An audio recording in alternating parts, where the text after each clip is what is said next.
Hi, this is Claudia Gibson, and you're watching Time to Connect.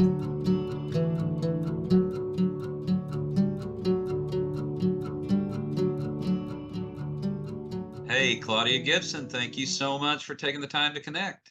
Hey, John. Thank you. It's a pleasure. Yeah, it's an honor to have you on here. We've been talking about this for a while.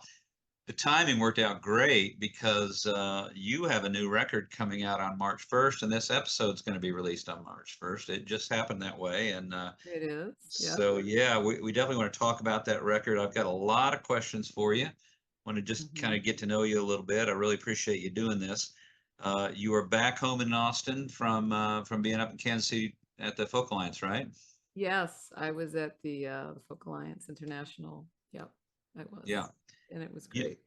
Just a weird coincidence. Maybe it's not that weird because, these worlds are a little smaller sometimes than we give them credit for. But my last two guests have been Tim Easton and Matt the Electrician. Okay. And I didn't even know they knew each other. And apparently they were rooming together in Kansas City at the Folk Alliance. Well, Yeah. I only know them by like acquaintance. Yeah.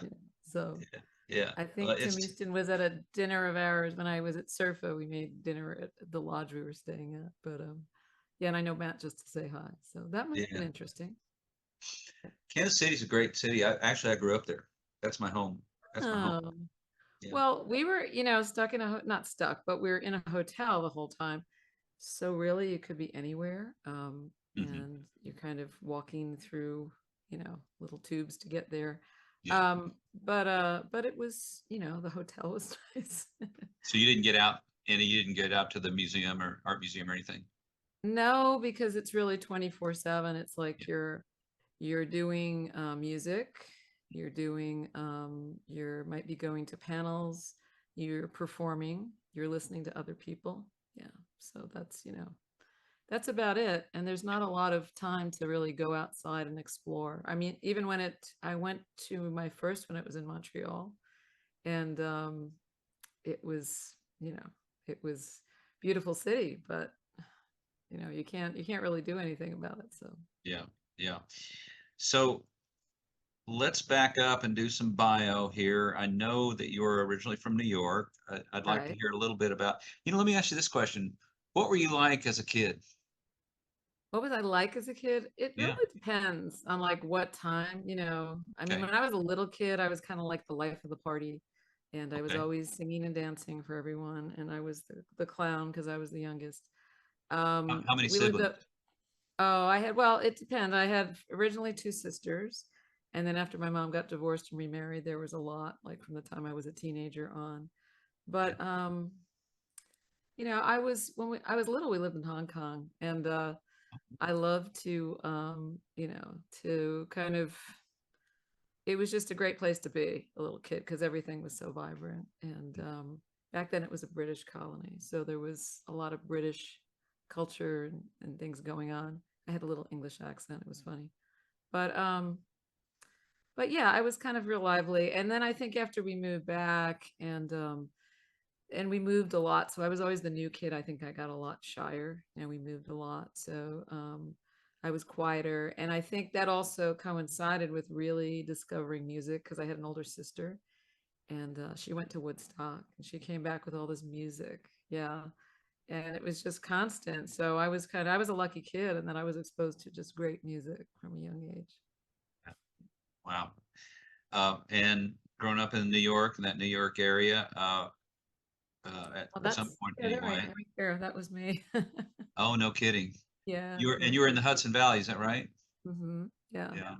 When did you yeah. leave there? We left there. Well, I grew up in Rockland County. I moved up, went north to go to college a little bit upstate in New Paltz, and then after that, I moved down to the city for several years, where I met my husband. And then after we got married and had kids, we moved up to the northern suburbs in Putnam County, like on the Hudson River, and um, and then we moved out here. Gosh, 17 years ago. Like, Wow. yeah, Austin it's in 2006 or seven? 2007. Yeah, Yeah. yeah. Yeah. So it was, it was different, but we wanted to just do something different. Hmm. Now, did you go straight to Austin? I'm pretty sure you've lived in Wimberley, is that right? I did, yeah, we lived in Wimberley for a while, mostly because my kids had grown up in a really little town, and I didn't think they'd do good, like do well in big schools. Mm. And so my oldest had gone to, he was in college, in New Orleans. And then we just decided to move to Wimberley. Actually, it's funny because I'd gone to a songwriting workshop in New York of Slade Cleaves, and Jeff Blankenhorn was playing guitar with him then. And we got to talking, and he said, "Oh, I think he was living in Wimberley at the time." And he said, "Well, if Yeah. you're looking for a small town near Austin, Wimberley seems really nice. I'm living there." And he said, "It seems like a nice place to grow up." So Yeah. Yeah. I Well, checked it out and I said, yeah, I kind of agreed. But then after a few years, it just, especially after my kids got older and went to college, I was coming into Austin all the time. It just didn't really make sense to be there. yeah. Yeah. Yeah. And the traffic between Wimberley and Austin used to not be bad, but my God, now. No, it's gotten kind of crazy now. So, no, yeah, we're not, I, I'll tell you, not doing that anymore. the first song I wrote when I got to Texas I grew up in Kansas City area. I lived in DC suburb for a while, high school years. I got to Texas in 1973, just in time for the Oh, progressive yeah, country that was scare, great. Yeah. right? Uh, and I discovered Austin pretty quickly, and I knew I wanted to move to Austin. I finally moved there in '96, and the first song I wrote, the opening line was "Los Angeles has moved to Austin." And that was '96. So I can imagine 2007 and now 2024. It's still the greatest city in Texas, I think, to live, but my God, it's sure gotten crowded. It's crowded, it's hard to move around. And I guess to me, and I'm not going to slam Austin because I love Austin. I love the people Yeah, in Austin. yeah, And there's things about it that are still great. It's just there are a lot of people who now they don't really have any mass transit. And so the roads get very crowded. And also, I think what's most upsetting, and I know this is every single city, but the real estate has gotten so expensive that a lot of the artists, as you know, like can't afford to be here anymore. And so, we're kind of moving out of the city or moving elsewhere. We moved out of Wimberley, and now we're kind of, just renting a place, sort of biding our time right now. mm, But I still, I mean, all my friends in music are here. So, yeah, but the yeah, place like where I had my first album release, Strange Brew, that's gone. A little place I used to play at a listening room called the Lemon Lounge is gone.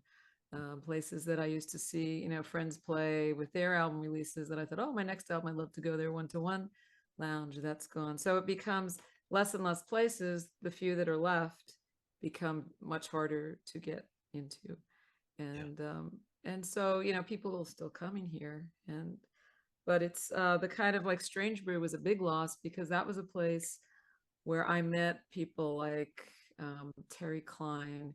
We were both starting out going to the open mic there. It was a really great open mic with Casey Crowley, and you're up on the stage. You did one song with the great sound system, and then if she liked you, she would invite you back.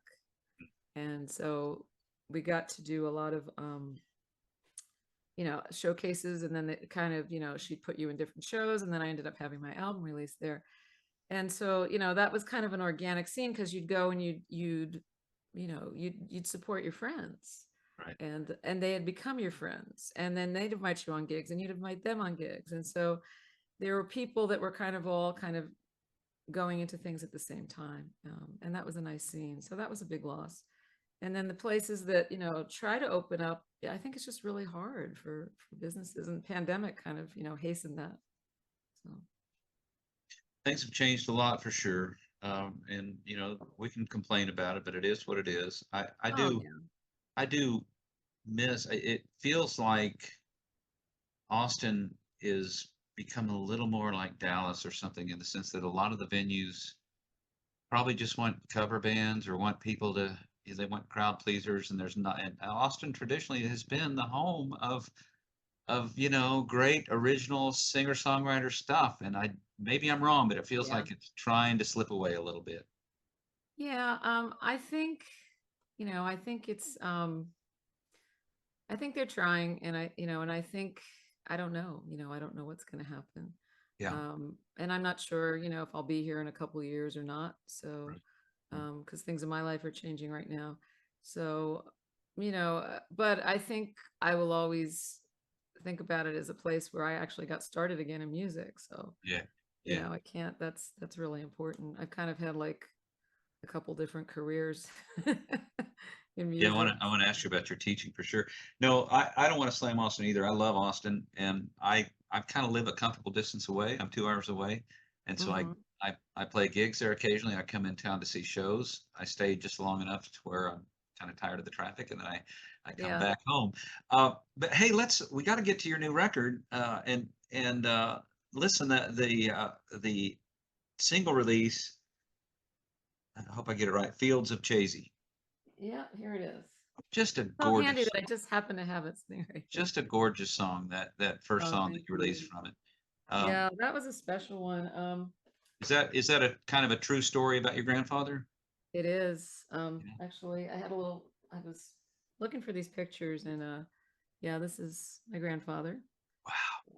That was probably him in his early 40s. I think it might have even been when he got married to my grandmother. So that was his second marriage. And the Uh-huh. Fields of Chazy is all about his, it's kind of his early life, which I didn't really know too much about. He had a first wife, and I never knew that until I went upstate New York to Champlain, where he's buried, to see his grave and my grandmother's grave. And then there was another woman's name on there, and Wow. Albina. And I wanted to find out about her, so I did, and I did a little digging, and I kind of some of it I had to sort of imagine and make up. But he did live, he was born in Chazy, lived around there, Chazy, Champlain. He farmed around there, and he did not do anything. I mean, he didn't get married for another 10 years after she died, and he just kind of moved around. He was a farm manager, farm worker. He helped plant apple trees. He did a lot of different things, all in agriculture up there. And he was I guess he went to Quebec somehow, who knows for what, in agricultural logging. There was a lot of things going on. And that's where he met my grandmother. And he didn't get married till his late 40s. So, by the time my father was the youngest, and then by the time, I came around, I was the youngest in my family. He was very old, and he died when I was just, we were living in Hong Kong, and, I was about 3 or 4. Yeah. But I remember him from Home Leave, and my vivid memory of him is playing this.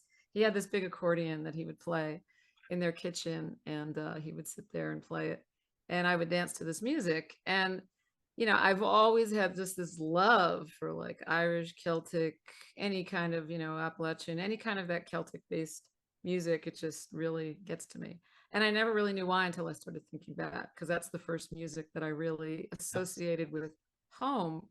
And I always thought I moved a lot and I didn't have much of a tradition, but it turns out I did. So when I went up for this trip and saw this graveyard, and my cousin had said to me, "Oh, you got to look for grandpa's apple trees." And I'm like, "Michael, where am I going to find those?" There's a lot of apple orchards up there. And he said, "Oh, you'll know." And we went around this corner. I was driving around with my friend and my son, and we saw these just very old, this orchard of very, very old apple trees. And I was like, "Oh my God," because they were very old. So if they weren't the exact ones he planted, they were some of Mhm. them were. And it just really, it was kind of like I just felt something like this is something tangible, because the story with my grandmother was always grandfather, my grandparents, they farmed during the Depression. They had no money. They died with no money. And it was just, so it was just the Thibodeaux were poor. And actually, there's something still there. So it's cool. Yeah. Musical legacy, and then, just this beautiful landscape up there. So. Is it is it is it important to you to tell stories in your songs? Yeah, I think the older I get, that's the kind of songs that I'm doing now. Because when I was younger, like I started playing out the minute I was 18, I started playing in clubs.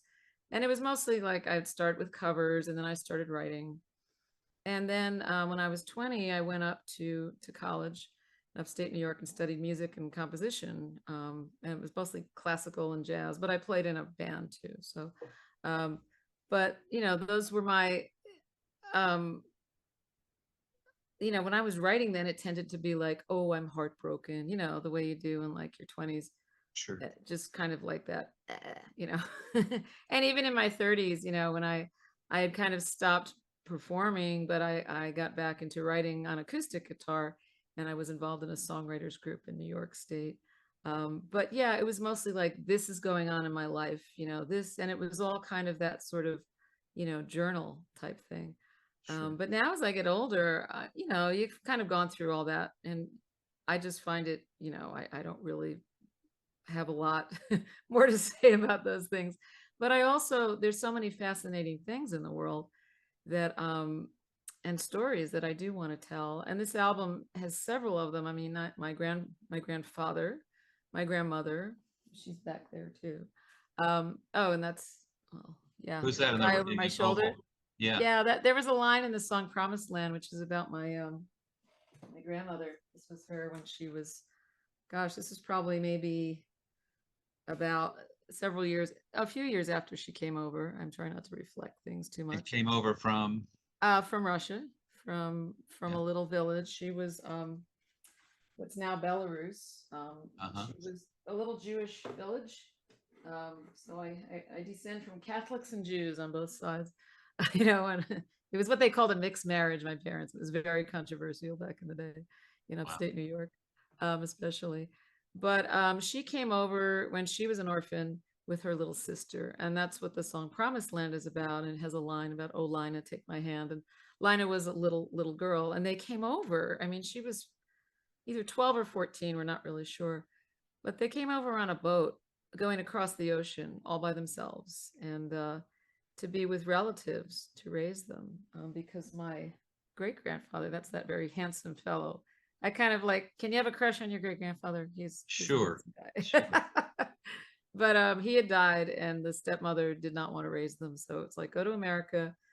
There was an older sister over there, and they went and lived with her. And she learned a trade. She had to go work and learn how to be a milliner, which was, she made beautiful hats. And what's crazy, the other day I found one. I don't know why. I was trying to find her old address of her store, because someone had said, "Oh, I live on that street in Schenectady. It's upstate New York." And I didn't find it, but what I did find is a woman in Massachusetts with an online thrift store selling one of the hats she had created that has her label inside of it. So I'm trying to get a hold of that. It's been a little difficult, but yeah. Wow. Yeah. So anyway, yeah, there. And the other story I have about Laura Bullion, she was a outlaw. She went around robbing banks and trains with the Wild Bunch.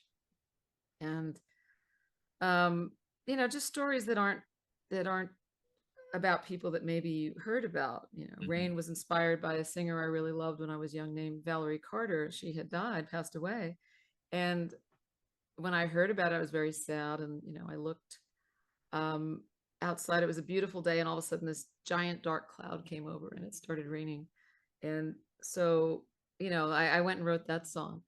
So it's about people, about things that kind of, that stories that are interesting. And also I like to write about things that we have in common as human beings, because no matter where we are on the political spectrum, no matter where we are, thinking about any sort of controversial thing, and there's so many things that divide us, we're all humans and we have emotions that are very similar. So when I go to, say, a songwriting night like Way Out, there's one I used to go to in Spring Branch when I lived in Wimberley, run by David Lee, who's wonderful. But it was at a bar that was kind of country Texas, and I never talked politics out there because I wouldn't want to hear it. And but what we had in common was just, we loved good songs, we loved good stories. And I think it's sometimes, we forget that. Uh, I mean, Anthony Bourdain, the chef, he was always like, if people sit down to eat, then with each other, they can talk about their differences a lot more. Just enjoy the food than if we're just focusing on, what's dividing us. So Yeah. I think that's true. The power of music. Yeah. And Did you see that film? Blanking on the name of it.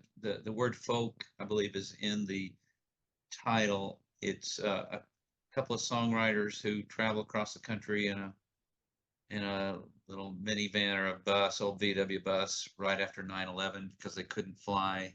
Do you know this movie?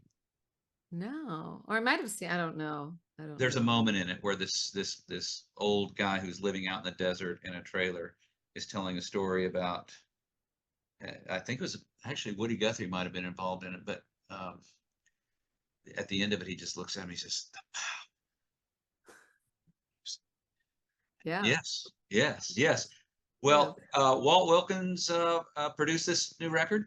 He did. Yeah. He Where did. did you record it? Walt and Ron Flint, his partner. Ron has a studio called Jumping Dog Studios. It's up in North Austin. It's a terrific, relaxing, lovely place. There were so many good people who came in. I have to look at it because I always forget someone's name. But Rich Brotherton played a lot of Oh, cool. instruments. Yeah. Yeah. Did And you? How did you record it? Did you do a lot of where you just played acoustic guitar and sang, and then we layered instruments on top of it? Did you do much live stuff together? it was kind of a combination. Like there Mhm. were some, usually what we'll do is lay down a scratch track of me Yeah. just singing and playing and then kind of record over it. And I do that, for the most part. There were a couple songs that it wasn't.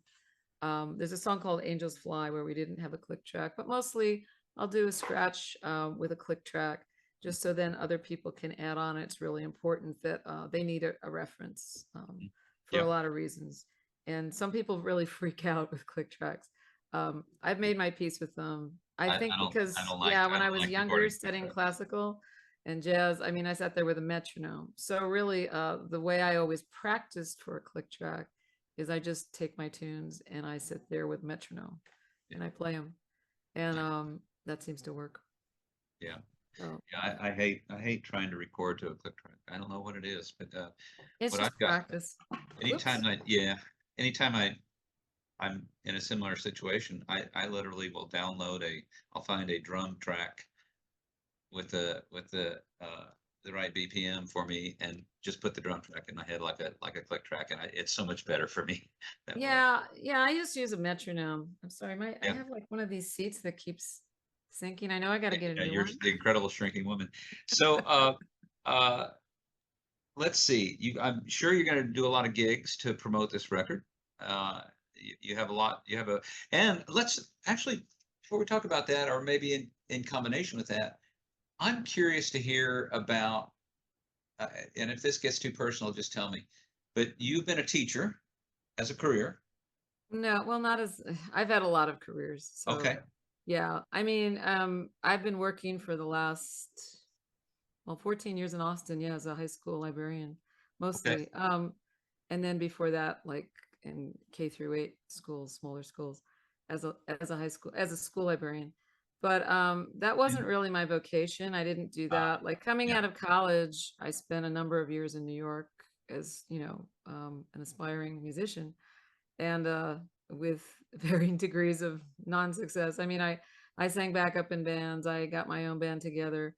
I did everything I could possibly to work in music, but it just seemed after a while it just wasn't working, and I was getting Hard. depressed. It's And hard. it's a big city. I'd come from an upstate college town, and we had a band, and it was easy.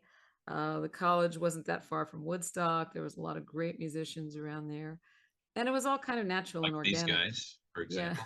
Yeah. And people played with each other because, when you're young, you play in a band with people because you love the way they sound, and you guys are, you're in it together, and it doesn't matter if you're making $30 a night, you're driving the Right. van around. And but, when you go to New York City, most of the musicians are professional, who are good, who will be willing to play with you. So you have to pay them. So you have to work a day job or a combination of some sort of day jobs. I was always office temping, I was the temp. And which could get really depressing after a while. Or else you take a regular job and you feel like, oh, I'm spending all day in this investment bank, or this. I worked for a record company for a while, Arista Records. That was interesting. it was very eye-opening too. But the model then back then was you got signed. And so it was just a different time. And I forget your original question because I was kind of thinking what Well, I'm other. curious, and maybe it's a little self-serving because I recently retired as a professor at Texas A&M University, and Oh that's yeah, the career thing. Yeah. yeah, and I always dreamed about when I retire, I'm going to do music full time. But there's But a lot of things that come into play when you get older, so well, and then I'm also have the odd situation that I'm in my um, I'm well up in years, let's just say, yeah. and I have a 13-year-old daughter. And I have a 23-year-old daughter who is in New York trying to make it in music, and I'm Hmm. still obviously supporting her to a great extent, my wife and I. Yeah. So, Well, that's so nice. I I didn't have anyone like retired. What's that. that? I didn't have anyone supporting me, so that's Right. really nice of you. Well, in part, she's doing great, carrying her own Yeah. weight, and she's really she's living a Spartan existence, and I'm real proud of her. But I my can't point believe is, I'm a little different than most people, and I'm partially retired because I'm blessed that I still have a lot of consulting opportunities and make some pretty good bread doing that. But one of the things I've been thinking about is, as I kind of scale back my work and move towards music, be careful what you ask for. Do I really want to do this? Because yeah. I kind of have that 2 gigs a month, kind of at the most, sometimes three, sometimes one, and it's great. But I wonder if I was doing this full time, would I get burned out? I think traveling can get very exhausting. Even, the little amount. Yeah. I was getting more gigs right before the pandemic. Things were really ramping up, and that was, 2020 was going to be a really good year for me. But even just, I did, I don't know if it was the beginning of 2020 or towards the or summer 2019. I'm not sure. I went out to West Texas. I had a gig in Terlingua. I had Marfa. I went up to New Mexico. I had You play Starlight Theater? yeah, I played the Starlight. I Yeah, played there I many played there. times. It's fun. That's Yeah. fun. Yeah. But I went up to New Mexico. I had a nice kind of larger one of those, I think it's a Unitarian church. There's a lot of Unitarian churches all over the country that'll have kind of music Yeah. listening room type music. I had one of those. I had another. I think I had one in Santa Fe. I'm not sure. It's a while, but it was driving, and it was a lot of driving. Yeah. When I first went up to Woody Fest, I was lucky, and my husband was like, because I got the Woody Guthrie Award to the That's, songwriting award, that's and they beautiful. said, that was like the first nice thing that happened to me. And they said, "Oh, you want to come play on the big stage, at the festival Saturday night?" I was like, "Yes." So, but it's Cool. a long drive, so you drive, you drive, you drive. And then I went out to, I did house concert. I think it was one summer in Florida. And then I'm driving up, through Georgia and going to Nashville. And I did that on the West Coast, going to a couple gigs and driving down. And yeah, it's travel. I just do a little bit, I mostly play around Texas because I'm still working until the end of May at least. Right. But yeah, but yeah, it's exhausting. And I think also when you're younger, um, I think it's easier just to, kind of roll with things. I mean, when I was in my 20s and, it was okay, I'll go do this gig, I'll go do this. You know, um, I'll and drive 300 miles, and then tomorrow I'll drive another 300 miles and get paid $50 to do right. it. Yeah, It's I'll go to great. this festival Yeah. and just do it because I'm not a headliner, and I'll Yeah. just do it because I'm gonna get a little bit of money. So I'll drive up to Vermont, maybe and those were the kind of things. And I was not, very successful because I don't think I was doing the right kind of music for me. So when I then took a job, I was temping, and I then took a job in an investment bank. They wanted to hire me because I had a degree where I'd been temping. So I went from doing secretarial work to getting promoted into being an analyst, which I never wanted to be. And I did that for a few years. I didn't really even ever like it or understand it. I liked doing the research part. I liked finding out about the people. That's what they really were interested in. Find out about like these people we want to make deals with, and digging up dirt. That was kind of fun. And find out about, do some research on this industry. So that was okay.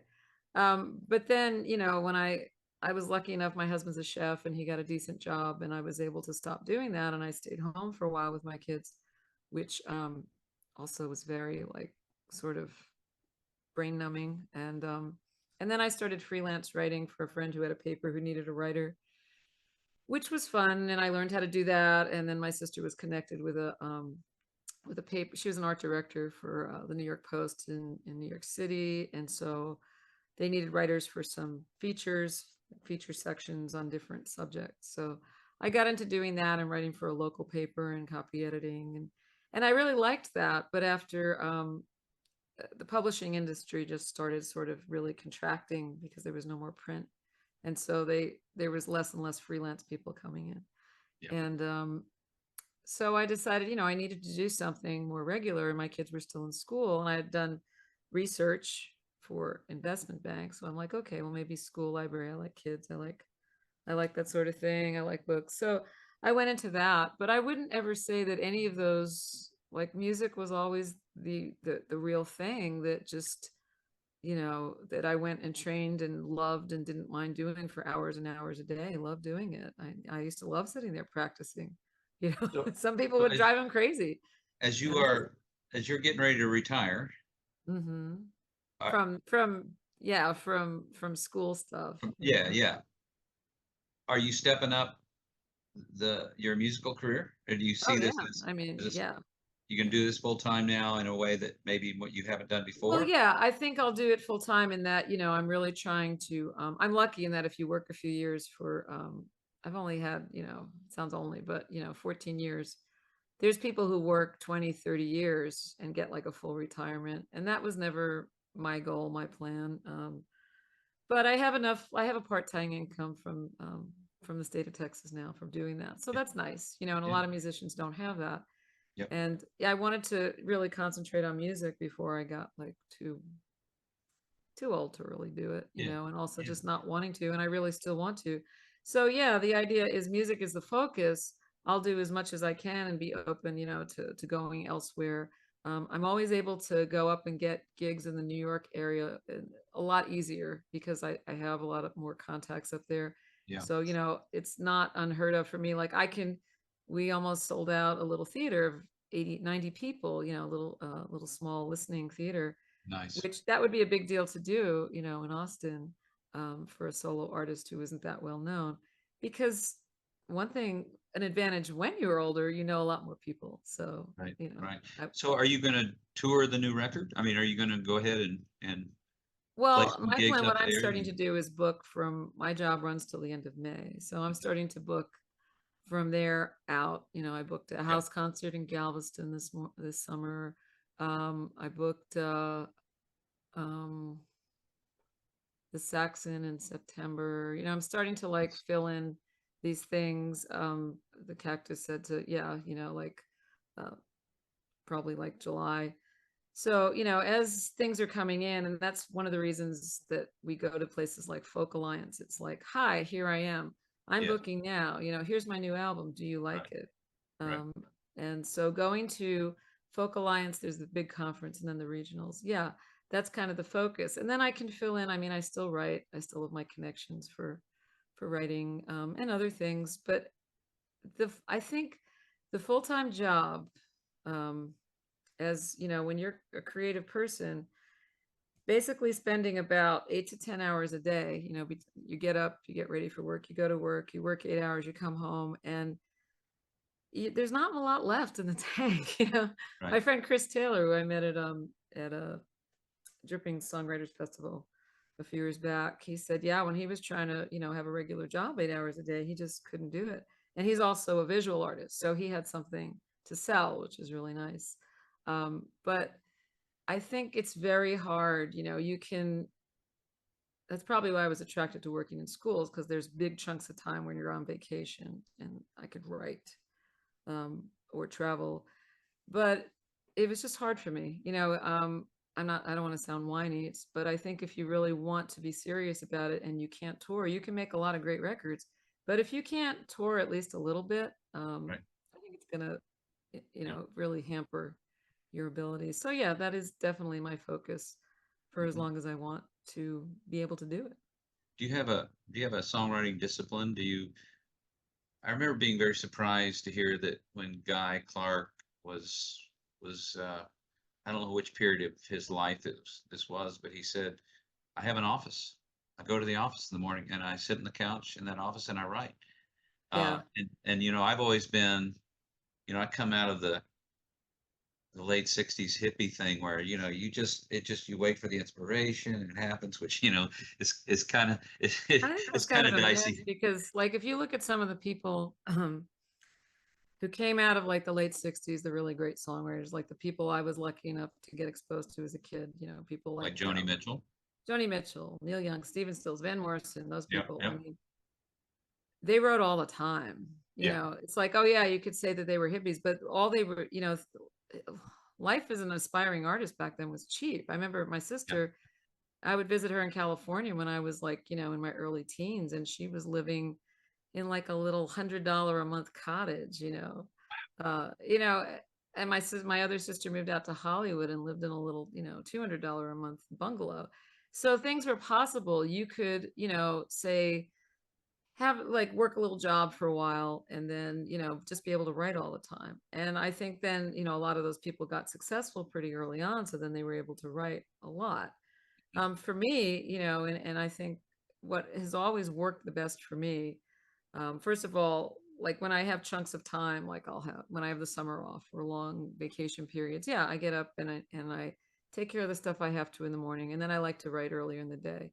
When I have done the best with writing, and I love to get back into this in the next few months while I still have the full-time job, it was getting up really early, before work, and doing a little yoga or whatever, and then sitting and writing for, say 45 minutes. Yeah. And just doing that first thing in the day, it's like the house was quiet, no one was up, no one was around, and I could really focus on it.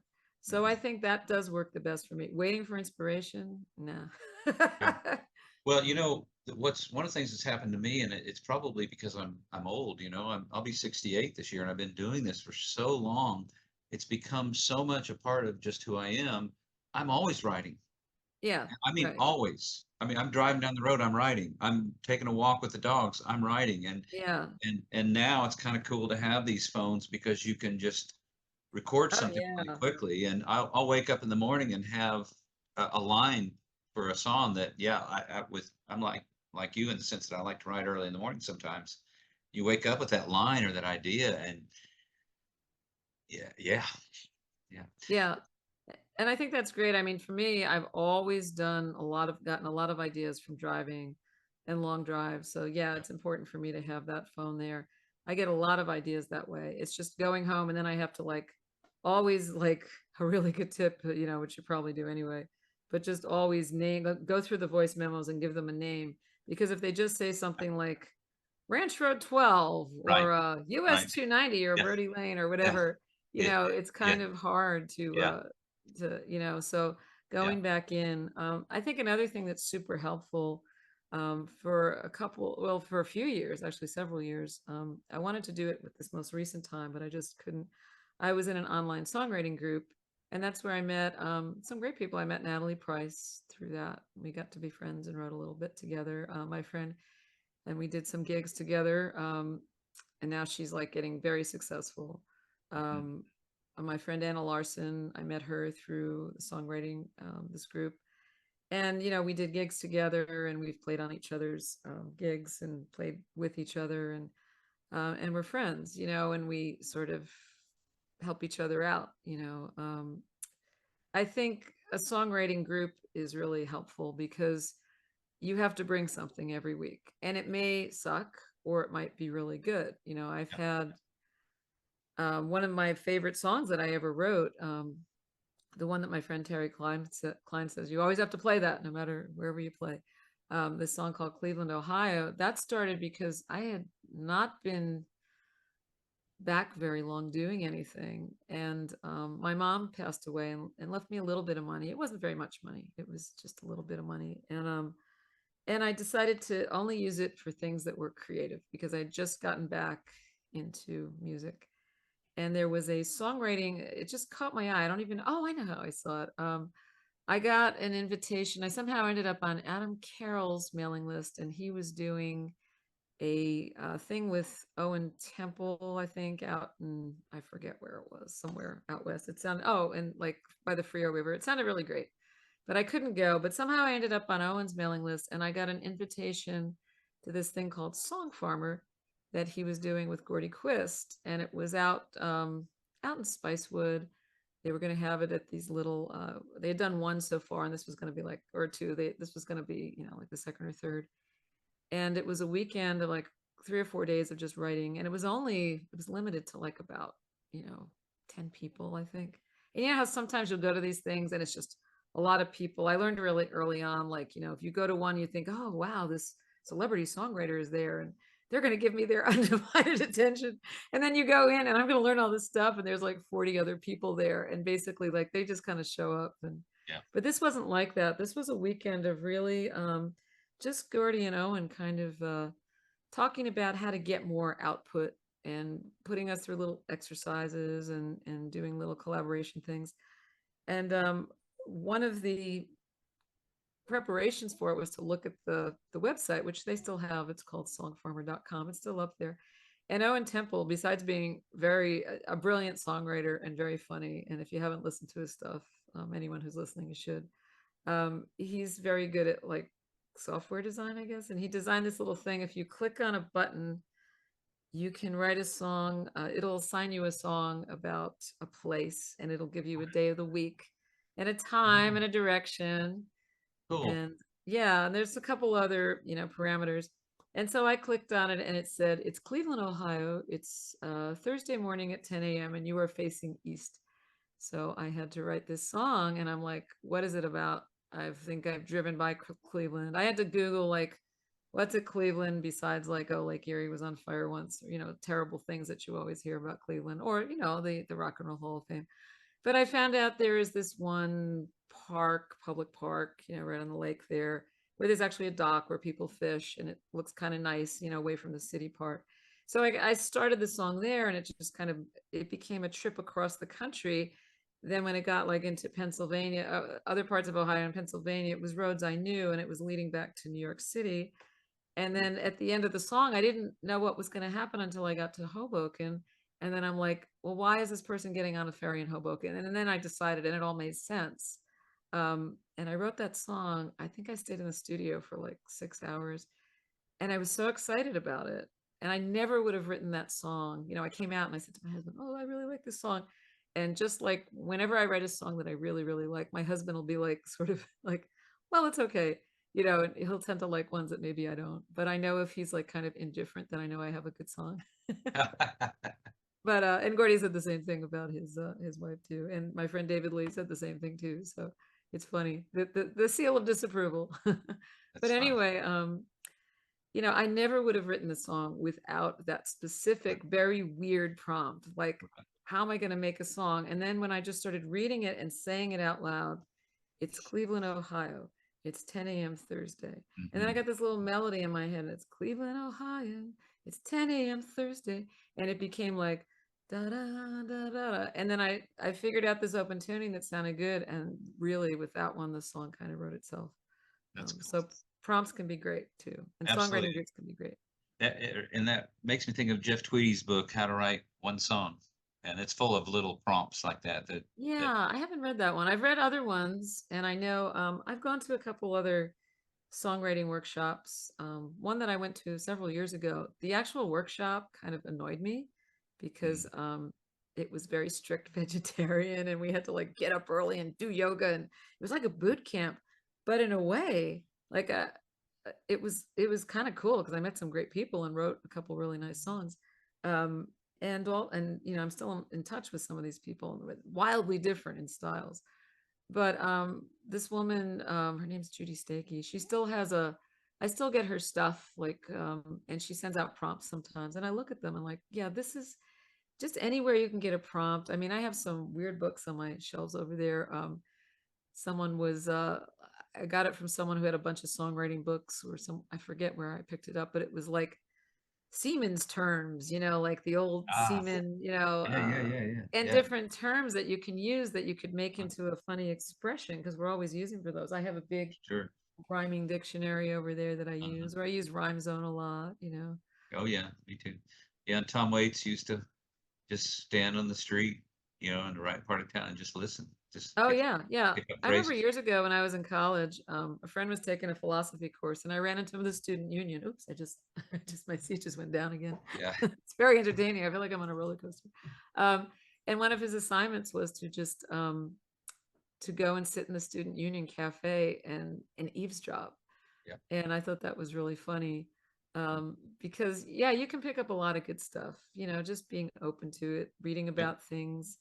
That's kind of what that song farmer thing was about. I think any little tricks. And as I get older, I just I'm attracted by stories, but I'm attracted by stories that speak to me. Like the song about Laura Bullion, I had read about her life and her kind of tragic relationship with this guy Ben Kilpatrick, how he she was so desperate for like a real relationship, and she wanted adventure, and back then there were limited options for women.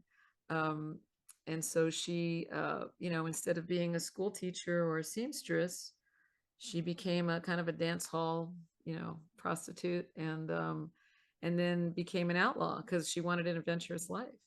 And maybe nowadays she'd be a river guide or do something Right. Yeah. cool or exciting, but that wasn't open back then. And I heard about her story many years ago, and it took me like 10 years to write the song because it was such a big story. I was like, how am I going to write this? And then I remember looking at, I said I needed another song that tells a big story or tells a story like this as an example. So I looked at Tecumseh Valley by Townes Van Zandt, Mm. and I pulled it apart. I analyzed it. Okay, what sets up, like, how many verses to set? How many verses are there total? What sets up the story? What's the action? Where does the really bad thing happen? How does it go back? How does it tie it all together at the end? And I just used that as my outline model to write the song. And I Wow. really liked the way it turned out. So it's like, I Cool. think, you can do that kind of thing, looking at other people's songs and rewriting them, with a different story that can work. Yeah. Yeah. You know, Yeah. There's kind of ironically freedom in form, in the sense that some of the best lines I've ever written, I was just trying to find a rhyme, yeah. and I would have never thought about that. Hey, I cannot believe I've taken almost an hour of your time, and there's so much I haven't asked you about. Um, I think we could talk for another hour easily, but let's go ahead and wind down, and let me just maybe ask you a few more questions, kind of rapid fire. Sure. Is that all right? A few more questions. I'm sorry. Rapid fire, just Oh, just quick, rapid fire. Yeah, go short ahead. answers. Yeah. Okay. All right. Um, you have one record. You're on the deserted island. You get one record. What record is it? It would probably be do I get a girl and a boy record or just one Sure, record? why not? Okay. Joni Mitchell, For the Roses, and probably Steve Earle, The Mountain. Yeah. Okay. Speaking of Steve Earle, we were going to play a Steve Earle benefit, weren't we? Or not That's benefit, right. tribute. But we should plug the Bob Dylan thing coming up Yeah. in May 24th, I believe. Does that sound right to you? I have to look and see. Yeah, but I don't but have my anyone calendar. who's watching this, if you're in the Austin area, we're both playing a tribute to Bob Dylan's 83rd birthday at Cherrywood Coffee House. I believe it's May 24th in That's right. celebration of I don't Bob's even remember 83rd. the song that I said I was going to do because I think Yeah, that, yeah. we'll circle back. Okay, favorite venue you've ever played? Oh, that would be Woody Fest because that was, Yeah, sure. I played a festival once before in Vermont that was horrible because I was really young and didn't know what I was doing. It was terrifying. Yeah, But yeah, yeah, Woody Fest in 2018, opening on the big stage on a Saturday night. It was just yeah, really cool. fun. And the other musicians were cool. It was great. A venue that you hope to play sometime in the relatively near future. Let's see. I would have said the O4 Center, but I just found out today I'm going to be doing a gig there with my friend Anna Beautiful. Larson. Yeah. Yeah, and one other person who I don't have it in front of me. Erica Michelle. Yes. She's a great Have you songwriter. played Cactus Cafe? I played the Cactus as part of a group, but now they said, oh, they'd like me in the summer, so I'm probably going to be Beautiful. there July or so. And then I Nice. finally got into the Saxon, so I'll be playing there in September. So yeah, but Excellent. I would love to play, stateside of the Paramount. Yeah. I Say won't something. probably get to Carnegie Hall, but that would be my dream, being a New Right. Yorker. Right. Yeah. Yeah. Yeah. Say Anywhere. something. This is super open-ended. It's not fair for a short answer question, but I'm going to do it anyway. Say something about Bob Dylan and what he's meant to you. Well, of course, like his songwriting is great, and I've always loved his music. And I think Blood on the Tracks probably one of my favorite albums of his.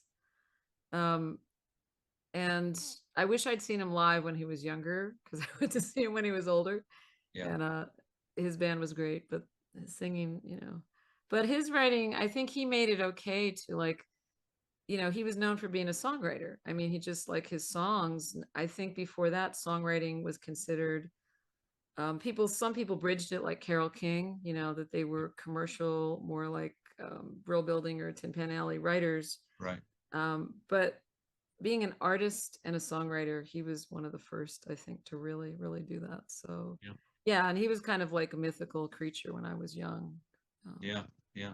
And if he getting showed to up know at your him. door tonight and knocked on the door and said, Claudia, play me one of your songs, what would you play him? I'd probably play him either Cleveland, Ohio, or Fields of Chazy or Laura's song, because I think he likes stories. Yeah. He Yeah. always likes stories, and those are both kind of not weird, but they're not you know like everyday songs. So And his next after you play that, he says, okay, now play me one cover.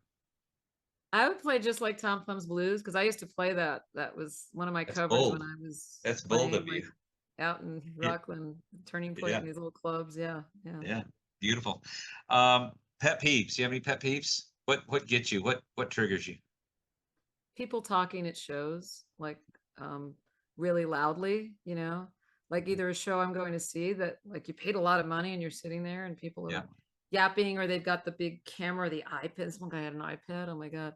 And then if I'm doing playing a show that's a quieter show, um people just talking at the top of their lungs when they're kind of sitting. I understand talking, They're that's not drunk, listening. which is why, of course. Yeah. Right. But even like, sometimes it'll just be a restaurant and they're not drunk. Yeah. They're just talking really loud. So Yeah. yeah. Yeah. Yeah. What's on your playlist? What are you listening to these days? What am I listening to? Well, I have to give a plug to this duo, friends of mine from Australia, that people should check out because they've just gotten visas. I think that just in this past year they've been touring. They're a group called Minor Gold, and I just ran into them again at Folk Alliance, which is why another reason why it's great to go. A fellow named Dan Parsons, who I ended up Australian fellow, in a song circle with at my first Folk Alliance in Montreal in 2019, and his partner Tracy McNeil, and they are so fabulous. Their harmony, it's like it reminds me when I was a little kid and the first time I heard Crosby, Stills and Nash sing harmony. I mean, they are just Yeah. transcendent, and they're just super nice people too. And individually, they had pretty decent careers over there as touring folk singers, but they got together and they're just amazing. So yeah, I've been listening to a lot to them and to other people. I just had so much fun at Folk Alliance listening to people that I didn't even know that well, but I have some favorites. Like I'll listen to anything that Jamie Harris or Betty Sue, Austin people will put out because they're just amazing. Yeah. And I've had Jamie and Mary Gaucher on I see her poster back there.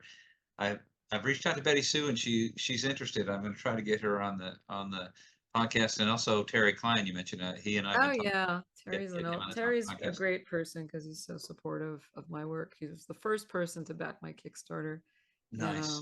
he'll always like mention me or if he's not doing a gig and they're looking for someone else, he'll friends like that. It's like those are nice. They're Yeah. worth their weight. Well, hey, We try to listen. help each other. Thank you so much for doing this. I'm going to put Sure. put links to your online stuff in the show notes so people can find you. Great. Great. And I want to encourage people to check out the new record. It will be released if you're watching this, then it's released. So Yeah, check that watch it. out. If it's anything like the first two songs that you've released, it's a beautiful record, and I'm sure it is. And I'm sure looking forward to seeing you in May for the Bob Dylan thing.